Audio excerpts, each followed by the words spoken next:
And good afternoon. It is October 28th, 2020, and it is 2:19 in the afternoon. And just trying to record as much content and get as much done and recorded as I can. I'm learning things as I go along on this channel. Everything I do is broad strokes and conversational. I'm not setting out some kind of lesson plan and not trying to go point by point on things. I'm just trying to paint a picture of some things that I'm learning as I go along so I can pass it on to you as well. And I hope you like it. This is Eureka Street Crypto Hub is what I call it. I call it Eureka Street. That used to be my old street. And Eureka in Greek, it means I found it. And usually it always implies something good. And of course, Elmer Fudd, Eureka, gold at last, and he shows his tooth missing, and he's holding a piece of gold, or Bugs Bunny's holding up, showing his tooth missing. So, it's kind of a cool little metaphor, and with the cryptocurrency and Bitcoin and everything, to me, Eureka, gold at last. I found it, and hopefully some good financial changes are happening in my life, which they are, and things seem to be going very well right now in 2020. And a lot of people say it's the worst year ever. Well, for me, it's the best year ever. So I just moved into a new house up in Leander, suburb of Austin. Moved out of the city into the burbs, and here I am. And I set up a good mining station in my office. So I'm mining Ethereum. I'm learning how to mine Monero, and I might jump into some other types of coins. I can do Zcash, Decred, a bunch of other stuff, Beam, Ravencoin, a bunch of stuff I don't know about yet, but that's why I'm here, because I'm learning, and you're learning here with me. So anyway, last time I went over some of the centralized and decentralized exchanges, broad strokes again, just talking about stuff that I have had experience with or I've heard about. I just listened not too long ago to a podcast or a YouTube broadcast on crypto and coffee with Nicholas Black, and my old rugby coach Adam Scheidler was on it, and he runs the Texan Stakes Cardano pool, and they were talking about crypto.com and how lousy it was and scammy. Good points that they make. I never really thought about it. I've always just kind of used crypto.com, and just I don't keep anything really on it except for just some Cardano that I use on their staking. I know it's not really staking, but I put it up there. I've gained some interest. I got some XRP and some Cardano on there. Don't really keep anything else on there. I just use that because that was the only place I knew where to gain interest from it. But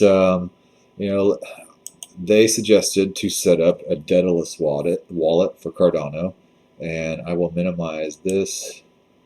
This is my first time actually coming in to go look at it, so you'll be exploring with me. By the way, I use the Brave browser. I'm going to get sidetracked for just a second.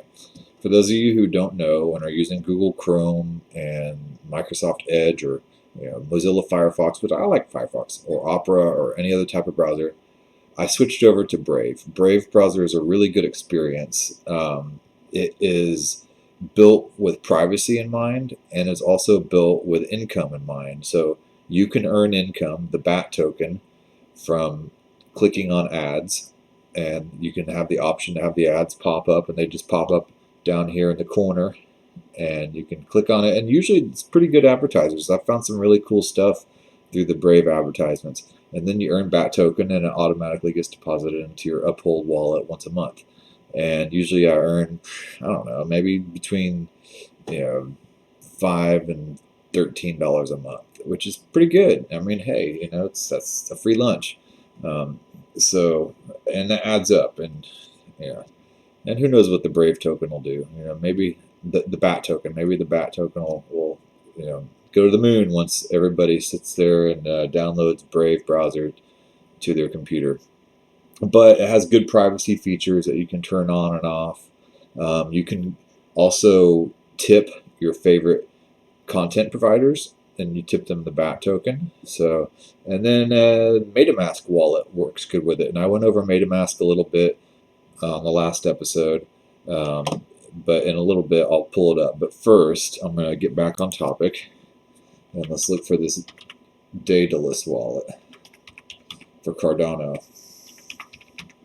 So let's see here. Daedalus wallet. Daedalus cryptocurrency wallet. Oh, I'm clicking on the wrong one. Okay, here we go. Okay, welcome to Daedalus wallet. This is the open source wallet for ADA built to grow with the Cardano blockchain.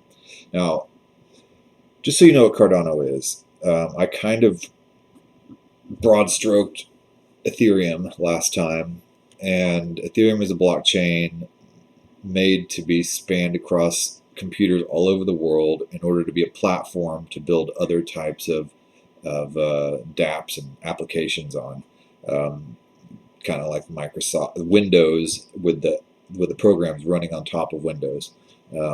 So Cardano, instead of trying to work within that system, because Ethereum, as much as I love it and as much as I'm invested in it, has its problems. It is slow right now because everybody's using it. The network effects have kind of caught up to it, and it's I can't remember what the transactions per minute were, but it's not great in comparison to some other alternatives. And the transaction fees right now are really high, and unless you're up on Friday or Saturday night when other people are doing other stuff, you probably have a hard time, especially if you're getting into DeFi and you're putting your money into some of these protocols, and when you want to deposit in and pull it out of these DeFi programs, it's like highway robbery. Just some smaller MetaMask transactions, not too bad, but it's Adam was saying on that podcast stream, unless you're dealing with $3,000 and up, it might not be worth it for you to get into some of these DeFi apps just because the Ethereum charges are so expensive. But I mean, just about every single DeFi app that I know of is built on top of Ethereum. So you have to work with Ethereum, and you have to keep a little bit of Ethereum in your wallet for any type of transaction you want to do to use as the gas fee. Ethereum, the ETH token is kind of like the oil that helps the transactions run. And what that does, Ethereum token helps to keep the integrity of the system in place. So anyway, Cardano is kind of an answer to that. Charles Hoskinson is the leader of Cardano, and he's a pretty charismatic person. He's a strong leader. He originally helped start, and he's one of the original members of the Ethereum Foundation with Vitalik Buterin. And Charles Hoskinson and Vitalik and a few others all got together and created Ethereum. Well, there's some politics, and some people decided that Charles Hoskinson should not be the CEO of Ethereum, and he got voted out. All right, I'm not going to get into my opinion on that or any of the politics. Actually, I read that in this book. You can learn the history of that in this book right here, The Infinite Machine by Camila Russo. So it's a really good book. If you want to learn more about how it all started and how all the Ethereum network has been built up, and Charles Hoskinson with his startup and how he started Cardano, it's a great book to learn all the background so you can kind of understand a lot of the things going on now. Anyway, Cardano is a whole other blockchain. It is not Ethereum. It's faster, apparently, and it has a whole bunch of other characteristics that appear to be superior to Ethereum, but it doesn't have the network effect that Ethereum has yet. So I don't know. Cardano is coming out in stages, and it's taking a long time. Dan at Digital Asset News said the thing about Cardano is he likes to say it like he's designing an airplane, and you want to take your time designing an airplane. You don't want to sit there and just throw it out there and see what happens and make adjustments as you go along the way, because if you do that, you're just going to crash. You get up there and you realize, oh crap, I didn't cross these wires correctly in the engine, and the engine fails, and you're dead. So that's kind of an analogy as to what Charles Hoskinson is doing with Cardano, writing all these papers, going to all these conventions, doing all this research. He's a very research focused and oriented type of person, and wants to write papers and have it cross-examined by all the peers in the industry first before he jumps out there and develops something and puts it out there as a working product, which I think is good. I mean, it has its pros and cons. Some other people like Andre Cronje that developed Yearn Finance, he just developed a product, put it out there, and just threw it out there, and then the crowd gobbled it up and made it worth something valuable. But now there's a whole bunch of problems with the system that need to be fixed, and a whole bunch of offshoots of that have come about, and it's kind of, in my opinion, turned into a little bit of a mess. So hats off to Cardano for trying to do it right, even though it's taking a long time. So this is the Daedalus wallet, which is what holds Ethereum. I don't have one right now, so I will download this. And I was going to take it off of crypto.com. Once it finishes that staking term of 3 months, I have like 7 or 8 days left. And, I have Windows, so I'll download Daedalus for Windows. I'll put it in my Eureka Street drive. So, I'll do that, and I'll install it. And once my Cardano gets out of stake from crypto.com, I will transfer it over. And then from there, I'll have it in my Daedalus wallet. And then apparently, according to their podcast, I can take the Cardano from my Daedalus wallet and stake it in the Texan stakes pool. And what a stake pool is you have a bunch of miners, people mining Bitcoin, or it's a proof of work mechanism. And then the stakers are basically all, say for instance, you have a bunch of miners, and alone they can't really, come up with a lot of revenue. But together they can use their power and mine blocks faster. And then with all those mine blocks, they get spread out to all the people in the pool. For instance, I'm running an Ethereum mining machine here, and I'm just doing it solo. I am part of a pool, but I'm kind of running solo here. Actually, I'm part of Ethermine pool here, and I'm using the little bit of power I have in my computer to run through this pool. And so far, in a couple days, I've gotten 0.01793 ETH. I mean, it's $6.92. After about a week, it'll get up to about $15 or so, and an extra $15 a week times 4 or 5, and I have about 50 or 60, about $50 a month. Unless I hit on a block, which, if I get lucky, then that would be awesome. But either way, this will help me just pay for some Ethereum fees. I'm using my computer anyway, so it's not like I'm using up a bunch of power. And, back to the Daedalus wallet and Cardano, the staking pool, that's what it does. It allows everybody to kind of have a constant faucet or a stream of revenue from the Cardano, and in proportion to the amount of Cardano that they have bought and staked. So I'm going to be looking into that, and then whenever my staking term with crypto.com expires, I'll be transferring it into the Daedalus wallet, then going to Texan Stakes, and going from there. Let me Google and see if I can find Texan Stakes, and I'll get a hold of Adam and see if I can get any more specifics for you. TexanStakes.com, here we go. And let me pull that up. Yeah, here we go. There's a website, TexanStakes.com. So go take a look at that, see what you think. I would love to see some feedback. Our team and server are located in Austin, Texas. Nice. And Adam's a good dude. He's the coach for the Austin Huns Rugby Club, and the guy is extremely intelligent and very strategy oriented, and that's the type of guy that you want to jump in and work with. So that's why I'm happy to be in contact with him to learn about this Texan stakes in Cardano. Anyway, so that's enough for that for now. I had some other things I wanted to talk about. I'm going to have to kind of pause and refresh myself here. Um, so I'll go to the Twitter feed and see what's happening. Let's see. Oh yeah, I love this quote from Elio Trades. Elio Trades is a good podcaster on YouTube. He focuses a lot on altcoins and finds some pretty cool gems. A dude out of LA, they just won the World Series. Dang it, I can't stand the Dodgers, but I like you, Elio.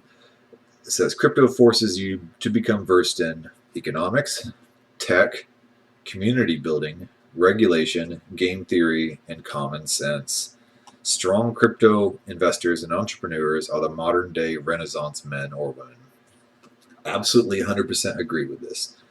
Crypto has forced me to forget everything that I thought I knew about economics, about money, and even about psychology and religion and people and sociology.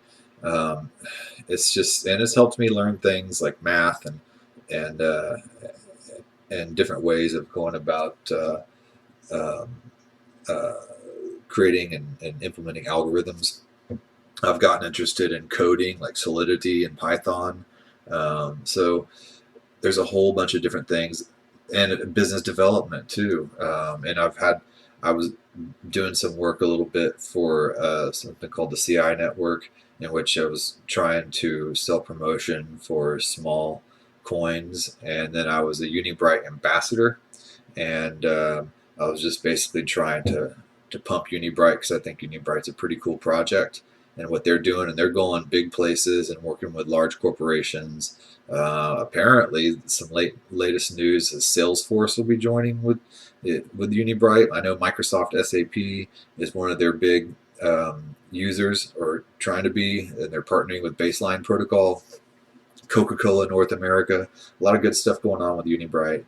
But honestly, I'm kind of a small potato, and a lot of that stuff is over my head. It's kind of out of my league. So, yeah, I just work at a small manufacturing plant, and I'm a small time dude, and I just do what I know that I know how to do right now, and I'm learning as I go. So anyway, Elio Trades, thank you for that and reminding us of the horizons that the crypto space and the crypto world will expand for you if you decide to get into it. So yeah, I mean, let's see. You can see some of these people I follow. I don't even know why I follow some of these. I just do. And Chris Bleck, pretty interesting dude. I think I mentioned him last time. Super divisive, but he's kind of the cop of DeFi. Oh yeah, I wanted to go on a little bit about DeFi. I know there's a bunch of scam crap out there, and with like 3,000% APY. Watch out for that type of stuff. There's a reason that I posted that Famous Fates podcast on my Twitter feed, and that goes over the life of Charles Ponzi. Again, that's another thing where you just have to go all the way back to the origin and the basics in the crypto world to really understand the big picture. And in order to understand some of these DeFi scams and these rug pulls coming out, go back, learn about the life of Charles Ponzi and what he did, and Bernie Madoff. And then you'll be able to see the little telltale signs of things that just you want to get into, but you don't. It's kind of like Harvest Finance recently. Honestly, I was very tempted to jump into Harvest Finance. So Harvest.finance. And, it's another one of these DeFi things where you jump in and you put in your money and you buy the farm token, and let's see what these APYs, they might have changed them now. It's 197% now. That's pretty high, I mean, it's too good to be true, in my opinion. But I was like, I've been seeing good stuff, on the Twitter space about it. And Like, maybe I'll take some of my Ethereum and swap it over for some farm and just keep it in there just for a little while. And this was a few days ago. And then the next day, right, and I was having some connection issues, and then I was like, all right, well, forget it. I'll do it later. And then the next day, I wake up in the morning and I check, and Harvest Finance was scammed and through some kind of flash loan had, I can't remember, some ungodly amount, like $24 million pulled out from them or something like that. I don't know, but apparently the thief gave back like $2 million or something. I don't know. Either way, I'm just saying, be careful, guys. DeFi right now, what DeFi means is decentralized finance. In order to get a loan, say you want to get a loan for a car, you have to go to the bank and use your credit score, put down money that you've been saving up that just basically goes away, and then you get stuck with some big banknote, and depending on how good your credit, depends on how much interest you're going to pay. What decentralized finance does is say, I want to put my money into something like Aave. Let's see. And Aave is a decentralized finance protocol in which you can take your Ethereum or your DAI tokens or whatever else. Let's see. No browser wallet detect. Okay, let me start crypto wallets. I accept. So this is part of Web 3.0 is you have a browser wallet or you use some kind of wallet. There's a new website that will interact with some kind of wallet that you keep your crypto on. MOIP, money over IP. So let's connect to a browser wallet here. And this is on Brave, you got to always put down your shields whenever you go to a website that you actually want to interact with like that, which is good because on some websites it'll keep some crappy crap that'll get all your info and sell it. Brave doesn't allow that unless you specifically give that website permission. So you can't see it on your side, but I'm logging into my MetaMask here. Ah, shoot. I don't even know if I remember this password. I have it written down somewhere.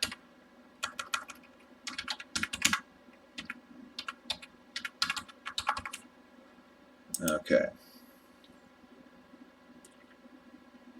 So apparently that was the right password. Okay, you can't see it on your side, and I'm going to have to figure out how to do this type of screen share thing. But I'm going to go in and oh, shit. All right, let me go back into this browser wallet. Okay, so I'm going to go into my wallet. This is my MetaMask browser wallet. Okay, I'm going to select my market. There's Uniswap and there's Aave market. And basically that just allows you two different types of tokens to use.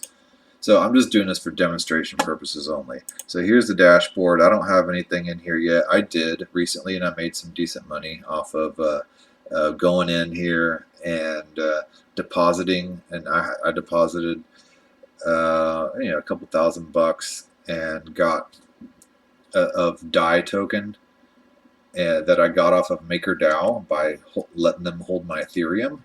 And then from Ethereum, I got the DAI from there based on that collateral. And then I took that DAI and I deposited it in here. And then from here, I was able to borrow against that. So what DeFi allows you to do is you take your hard-earned money that you've built up and saved up. Let's say you've saved up $10,000. And you can take that and transfer it over into some kind of stable coin if you only want to keep that value. If you want to be a little speculative, you can put it into Ethereum or Bitcoin or whatever else. But if you just want to keep the value of the dollar, put it into DAI or put it into Tether or USDC or USDT, True TUSD or something like that. Those are called stable coins, and it equals the value of $1. So I'll put that DAI into Aave, and I would deposit that here. Here's DAI. And I would earn 4.89%, which is a hell of a lot better than a bank, which may give you, if you're lucky with some credit union, 1%. Otherwise, it's like 0.05% or something like that you'll get from a bank. Or sometimes even now there's negative interest rates. You'll be paying a bank to hold it. And then especially with all the fees and all that crap, it's just not worth it. So here, You can deposit your dollars, you transfer them over through some onboarding ramp like Coinbase or Crypto.com or something like that.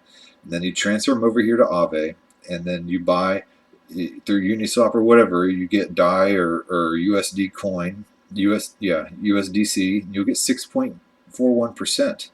If you want to buy synthetic US dollars, which is also equal to $1, you'll get 22.41%. Now, granted, depending on the market, these APYs can fluctuate quite a bit, but as you'll see, they're not like that Harvest.finance and a lot of these other ones that are just screaming these APY rates of 197% or 300%, or some are even like 5,000%. No, run from that type of stuff. But this, okay, say you have $10,000 and you don't want to just give it up to put down on a car. You can lock it into Aave using these stable coins, and then from there you can pull out maybe 5,000. So you keep that collateral ratio at 50% or whatever, and so you have $5,000 that you can go down to the dealership. You put down 5,000 on that car, and then that will lower your payment some, and there's no time limit to pay back that $5,000 on Aave. So you can work on paying back your note that you get through the dealership, probably at a better percentage rate because you've thrown down $5,000 cash. And then you can also, at the same time, when you have extra money, throw it back into Aave and pay at your own pace to get that back. And you never lose your original $10,000. Isn't that great? I think that's amazing, and it's the way banking should be. The bank is, you're in charge of the bank. The bank's not in charge of you. That is decentralized finance when done right. So I use that analogy to explain that to my parents about how DeFi works, and the light went on in their head, because a lot of this stuff is just, you know, numbers and digits in the sky to a lot of people who, you know, are an older generation or just don't understand computers. And my parents actually understand a lot about computers for their age, which is great. Yeah, that's Aave. There's another one. There's Compound, which is a good one. Let's see.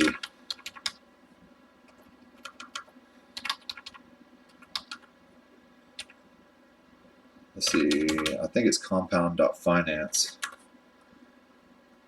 Yeah, here we go. So Compound and Aave are very similar. And then I originally started with MakerDAO. And this was one of the earlier ones. And you deposit your Ethereum into Maker and you get DAI back. Well, what I did is I deposited my Ethereum into Maker. I got my DAI back, and I used that DAI to go to Aave, and I deposited that DAI into Aave. And from Aave, I got TUSD, and then I put that into another DeFi protocol called Acropolis. And then through Acropolis, I made some pretty good profits off of that USDT. So I had all these different levels gaining percentages, APY percentages. And I mean, I didn't do really well because Ethereum fees are so high right now. So when I tried to pull all the money out of it all, I lost quite a bit, but I still made a profit. So I was really just doing it to see how the levers and pulleys of DeFi worked. I'm a big levers and pulleys guy. Like, people would be like, "Why are you doing that? That's kind of a stupid move. You're gonna lose money," or maybe that's my own head telling me that. But I want to know how it works, and the best way to figure out how something works is just by trying it. I did that with synthetics. It's another one. It's a DeFi derivatives platform, and a derivative is kind of a representation of the actual currency that you put in. So you'll put in your Ethereum or your Bitcoin or whatever token, and you'll get a derivative representation of that you can trade with. And then any gains you make on that representation derivative of the original token can lead to some pretty good profits. And I mean, it's a lot more complex than that. That's just my 1-minute elevator speech on it. But so all this are just examples of DeFi. There's so many things that you can go into. There's no way I could cover it all here, but I just wanted to talk about it a little bit and get you started on it. And if you have any questions, feel free to go to my Twitter feed. Twitter it's at Eureka John 1, the number 1. Feel free to shoot me a DM, and let's talk shop. I love talking about this stuff. I never get tired of it. So feel free to hit me up, and I would love to meet more people in this space, specifically people here in Austin as well. I'm getting my YouTube streaming keys this evening, hopefully. I'm posting this on library.tv. For those of you who are sick of YouTube, there are other options, and decentralized options, ones that where you can earn cryptocurrency from looking at videos, and ones where you can tip people as well cryptocurrency for the content that they're putting out. So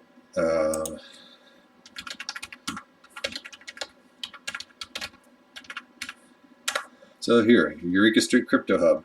There's my first episode. It was terrible, muttering about crypto. I was nervous and I couldn't figure out how to do anything, and I'm getting slowly better. Hopefully I'll have some intro music, I'll have some flashy graphics, I'll be able to create motion graphics in the back, like a newscast happening, while I'm talking. Maybe I'll have some guests on, I don't know. But either way, this is fun for me, and I just love doing this type of stuff. So, and episode 2 is a little better. Episode 3 yesterday, I talked about centralized and decentralized exchanges and some wallets that I like. And then I guess today I talked a little bit about DeFi. So broad strokes again, and conversational. I don't have any lesson plans.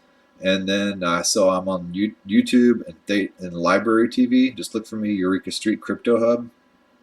And then I hopefully will be on Theta.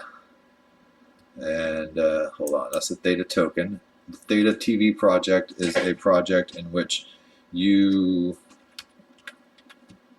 allow Theta to use some of your bandwidth that you're not using for other streamers, other people streaming Theta to watch a video.